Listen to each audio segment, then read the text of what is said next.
When it comes down to slavery being taught in school, it never fails. We always got these stories where the teacher just get outrageous.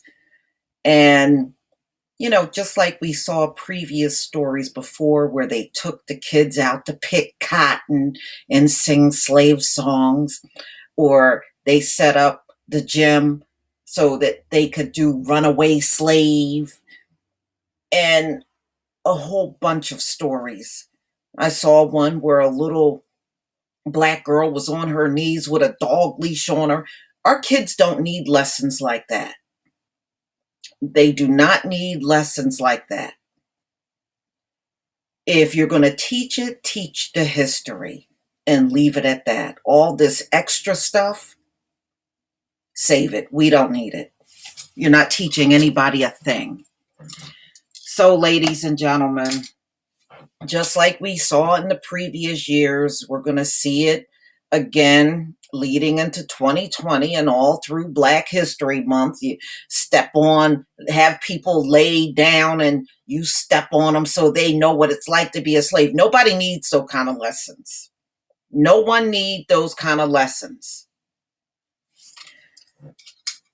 All right, so this is a teacher that ended up getting placed on leave after giving students this assignment on slavery.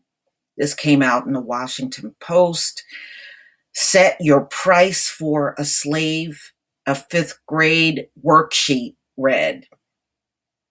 It landed the teacher on leave. So here's the question right here. And then the students had to fill in the blank. Not really a question, but a statement. You own a plantation or farm and therefore need more workers. You begin to get involved in the slave trade industry and have slaves work on your farm. Your product to trade is slaves. Set your price for a slave. So I guess they fill in the price in the blank right there on the line. These could be worth a lot. You may trade for any items you'd like. This is what she gave fifth graders. I tell you, y'all. So this is December 10th, 2019. Worksheet asks fifth graders to think like colonial traders. Okay, and what's the purpose in that? And what are they going to get at the end of the day from this kind of lesson? Really, what are they going to benefit from having this kind of lesson? Decide how much they charge for a bushel of grain, bags of apples, and jars of turpentine. Human beings were the final product, needing a dollar value. So set your price for a slave. The 4-page paper instructed, leaving a blank for children's pick. It added a hint. These could be worth a lot. Parents quickly brought the assignment to leaders at Blades Elementary School, who apologized for a culturally insensitive exercise, placed the teacher on administrative leave, probably with pay, y'all, and promised new training for staff across campus. You can't train this out of people, ladies and gentlemen. And the teacher knew, you got to stop being fooled by them being shocked that they end up in hot water over this. They know what this could potentially do. They don't care. They don't care. All right, families and community members blasted the St. Louis school teaching tool as absolutely unacceptable and potentially traumatizing for young people. And that's exactly the effect they want. Okay. For many, it was another reminder that schools still struggle with teaching a horrific chapter of American history that some call a third rail in early education, with headlines about classrooms' use of mocking auctions of Black students less than a year old. Experts saw a familiar pitfall in teachers' quest for activities that go beyond the rote memorization. It- our kids don't need these kind of exercises. Okay, I don't know why y'all keep trying to pull this shit every year, but they don't need these types of exercises. This is why it's really important that you make sure your kids are educated about slavery. You can't leave it up to these folks. As you can see, they're never going to do the right thing. So the parents must take control and make sure you educate your kids at home about these things. Teachers, they're not fully thinking the assignment through, and they're trying to do something more than just give kids a textbook, said Ebony Elizabeth Thomas. Well, in this case, they should have just gave the textbook. And we know how poorly written slavery is in the textbooks, but they don't need this kind of exercise. A professor at the University of Pennsylvania Graduate School of Education, who has contributed to a nationwide initiative recommending best practices for teaching American slavery. But Thomas wondered, would anyone suggest role playing a genocide? Of course not. You never hear them trying to role play the Holocaust. It's just exclusively slavery. It's never anything else. A modern day humanitarian crisis. We see assignments like this all the time, she said. It's because we're really wrestling with how to teach about the trauma of the past. It really is not hard, but you got teachers like this that complicates the process. In a letter to families, Blades Elementary Principal Jeremy Booker said on Monday that he is working with school district officials to give cultural bias training to every teacher and staff member at the school. This is what you don't need. You need to stop hiring racist teachers. How about that be your first step? Oh boy, we see this every year, y'all. Every year, it's like clockwork. Melville School District Superintendent Chris Gaines followed up Tuesday with his own note saying it is unacceptable to put students through a simulation that puts a price on a person. Trust me, that teacher knows that. These things are not happening because they don't know. They do know and don't care.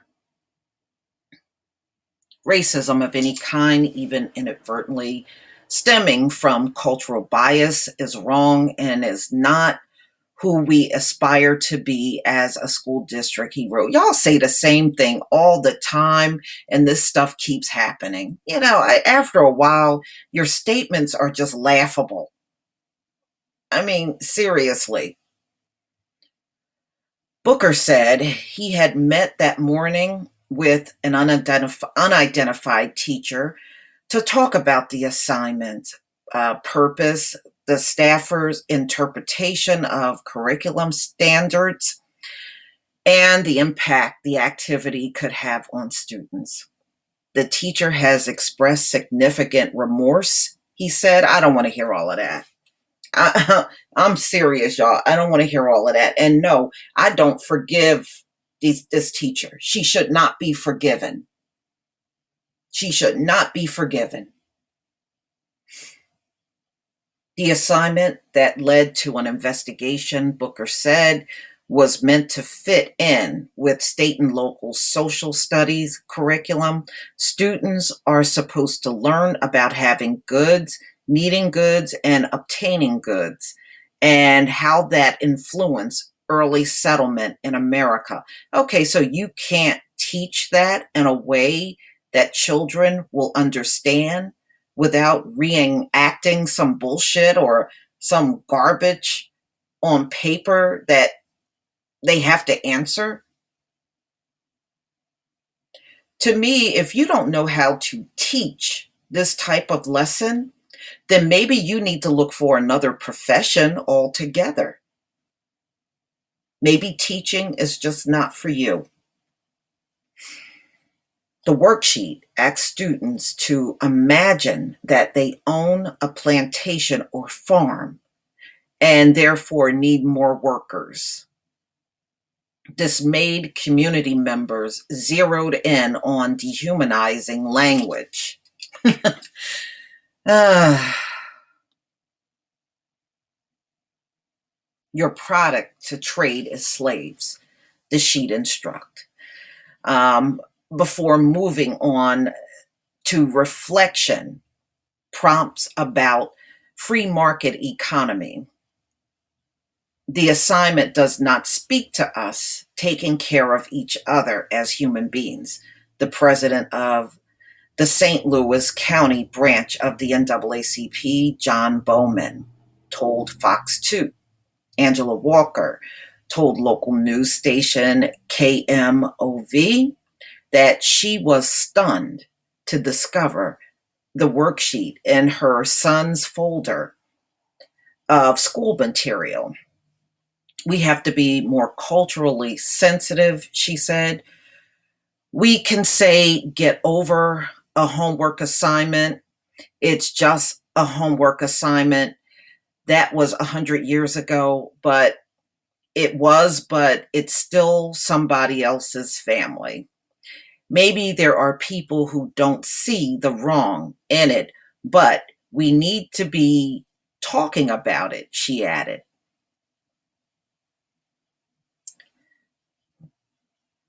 How about not hiring racist teachers? Well, see, the problem in America is there's an overflow of too many white female teachers. And they really technically have no business being in a classroom full of Black children. Kids need to see teachers that look just like them. But because everybody has this domination nature about themselves, they refuse to change this situation and hire more Black teachers until they absolutely get to the point where they have no choice. And that's what it's going to come down to, ladies and gentlemen. They could have changed this thing a long time ago. At this point in time, you just have to concede that they choose not to make these changes. They'd rather just babble endlessly about it, but at the end of the day, they don't want it to change. Stories of misguided or whitewash lessons on slavery have repeatedly frustrated experts and families. Textbooks have turned euphemisms such as workers to describe the people forced into bondage in the United States. One teacher was rebuked last year for asking students about both the negative and positive parts of slavery. Well, what positive parts was it for the slave?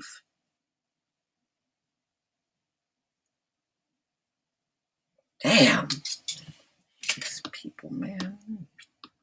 Ooh, there's a reason. It's a reason for everything. What students learn about slavery varies widely by state. The Post, Joe Himes reported earlier this year. Okay, so it's their official standards for teaching social studies and history. Some states explicitly call for teaching about aspects of slavery throughout a student's K through 12 education, while others refer to it in passing or not at all. Massachusetts mentions slavery 104 times in its history and social studies framework. Louisiana standards for K through 12 social studies refer to slavery 4 times. Idaho guidelines mention slavery twice. A few states mention the enslavement of Native Americans in their standards, despite growing scholarship that points to it being widespread in early colonial America and continuing through much of the 19th century, particularly in Western states and territories. How come you're not teaching about mass incarceration and how the 13th Amendment is forcing people, even to this day, into slavery? Why not teach about that? Schools that want to tackle slavery both honestly and sensitively can shun simulations for resources like books that center on enslaved children, said Thomas, the University of Pennsylvania professor. Stories that are more than dry textbooks, but don't threaten to traumatize, like a reenactment. There should be no reenactments of slavery in any school in this country. The best books will capture more than servitude, she said. They will show that an enslaved child has family, has friends, can still play, had an imagination. That's really important, she said. Ladies and gentlemen, again, we don't need any reenactments of slavery in any school. And if those things are going on at a school where your child attends, make sure you speak out against that. I know it must have been like around 2012. They had some choir. I have to go back and look this up. There was some choir they had at a school assembly, and they were in blackface masks. Yes, this was a school in America. So, I mean, these reenactments just get ridiculous. And number two, I just think these teachers are getting off on it. They know this shit is wrong, but they do it anyway. Nobody that is a teacher in America should be naive about slavery. And if they are, maybe they need a new profession. Teaching is just not for you. But y'all, please tell me what you think. Just get used to it because they're going to be doing this bullshit all throughout the school year. Uh, Please leave your comment and subscribe. Don't forget to hit on the notification bell, and I'll see you on the next video. This teacher just needs to be fired. Peace, family.